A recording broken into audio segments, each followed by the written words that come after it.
نحمده ونصلي على رسوله الكريم أما بعد فأعوذ بالله من الشيطان الرجيم بسم الله الرحمن الرحيم۔ محترم سامعین و ناظرین، کسی بندے کی کوئی غلطی، کوئی گناہ، کوئی قصور معاف ہو جائے، وہ بندہ بڑا خوش نصیب ہوتا ہے۔ دنیا میں بھی اگر کوئی مجرم ہے، اس کو جب معاف کر دیا جائے تو وہ کتنا خوش ہوتا ہے، کتنا وہ خوش نصیب ہوتا ہے کہ میں نے بہت بڑی غلطی کر دی تھی، مجھ سے بہت بڑا جرم اور بہت بڑا گناہ ہو گیا تھا، لیکن مجھے معافی مل گئی، مجھے حکومت نے معاف کر دیا، محکمے والوں نے معاف کر دیا، میرے مالک نے مجھے معاف کر دیا، تو کتنا خوش ہوتا ہے۔ اور جو بندہ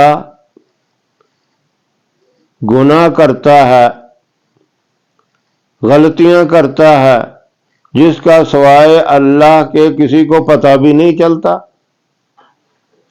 دنیا والوں کو پتہ بھی نہیں چلتا، وہ گناہ اگر اللہ معاف کر دے، اللہ کی ایک صفت ہے ستار، ستاری والی صفت، یعنی بندہ جب گناہ کرتا تو اللہ اس گناہ پہ پردہ ڈال دیتا ہے۔ ستار کہتے ہیں پردہ ڈالنے والا، تو اللہ گناہوں کے اوپر پردہ بھی ڈالتا ہے، اور پھر بندہ جب اللہ سے معافی مانگے تو اللہ معاف بھی کر دیتا ہے۔ تو یہ کتنا بڑا خوش نصیب آدمی ہوگا۔ ایک تو اس کے گناہ کو نشر نہیں کیا، چھپا دیا، ورنہ پہلی امتوں کی یہ حالت ہوتی تھی، اگر کوئی گناہ کرتے، باہر گناہ کرتے تھے، اور جب گھر آتے تھے دروازے کے اوپر یہ لکھا ہوتا تھا کہ اس بندے نے یہ گناہ کیا، یہ غلطی کی ہے، یہ جرم کیا ہے۔ اس کے گھر آنے سے پہلے لوگوں کو پتہ چل جاتا تھا کہ یہ جرم کر کے آیا ہے، یہ غلطی کر کے آیا ہے۔ تو کتنی بڑی ذلت والی بات ہوتی تھی۔ اللہ نے امت محمدیہ کے اوپر کتنا بڑا انعام کیا، کتنا بڑا یہ فضل کر دیا کہ گناہوں کے اوپر پردہ ڈال دے، گناہوں کو چھپا دیا، اور پھر جب بندہ معافی مانگتا ہے تو اللہ معاف کر دیتا ہے۔ آدم علیہ السلام سے ایک بھول ہو گئی، نبیوں سے گناہ نہیں ہوتا، یہ یاد رکھیں۔ بھول اور خطا وہ بھی اللہ رب العزت کرواتے ہیں، اس کے اندر بھی امت کے لیے ایک سبق، ایک رہنمائی ہوتی ہے۔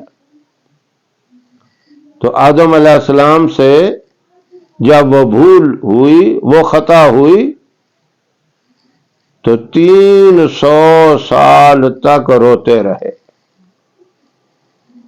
دنیا میں 300 سال تک سرگرداں رہے، روتے رہے، پھر وہ غلطی کی معافی ملی، حالانکہ وہ غلطی نہیں ہوتی، وہ ایک اجتہادی خطا ہوتی ہے جو اللہ خود کرواتے ہیں۔ اور آدم علیہ السلام نے کہا ایک آخری نبی آئیں گے جو سارے نبیوں کے سردار، ساری امتوں کے سردار ہوں گے، ان کے امتی گناہ کریں گے، غلطی کریں گے، اور وہیں بیٹھے بیٹھے توبہ کریں گے، معافی مانگیں گے، اللہ اسی وقت معاف کر دے گا۔ یہ کتنا بڑا انعام ہے۔ جمعے کی نماز کے بعد سبحان اللہ العظیم و بحمدہ، یہ 100 مرتبہ پڑھ کے جو دعا مانگے اللہ رب العزت اس کے 1,00,000 گناہ معاف فرما دے گا، اور اس کے والدین کے 20,000 گناہ معاف ہو جائیں گے۔ کتنا بڑا یہ انعام ہے، اور کتنا سستا سودا ہے۔ جمعے کی نماز کے بعد 100 دفعہ پڑھنا کوئی مشکل کام نہیں ہے۔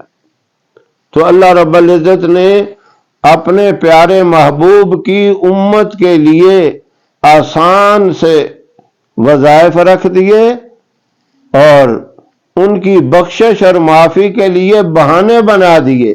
یہ ایک بہانہ ہی ہے، مختصر سی دعا اور 1,00,000 گناہ معاف۔ اگر ہر جمعے کو بندہ یہ عمل کرتا رہے تو اتنے گناہ اس کے ہوں گے نہیں جتنی اس کو معافی مل جائے گی، اور جب اتنے گناہ نہیں ہوں گے تو پھر اللہ اس کے پڑھنے پر اس کے نامہ اعمال میں نیکیاں لکھتے جائیں گے، وہ نیکیوں سے اس کا نامہ اعمال بھر جائے گا۔ گناہ بھی معاف ہو گئے، نیکیاں بھی لکھی گئی، اور اس کے والدین کے بھی گناہ معاف ہو گئے۔ کتنا بڑا یہ انعام ہے۔ نبی کریم صلی اللہ علیہ وسلم کا بتایا ہوا یہ وظیفہ ہے، صحابہ کرام کا یہ معمول تھا، ہمیں بھی یہ معمول بنانا چاہیے۔ ہر جمعے کو جمعے کی نماز ادا کرنے کے بعد یہ وظیفہ کرنا چاہیے۔ اللہ عمل کی توفیق عطا فرمائے۔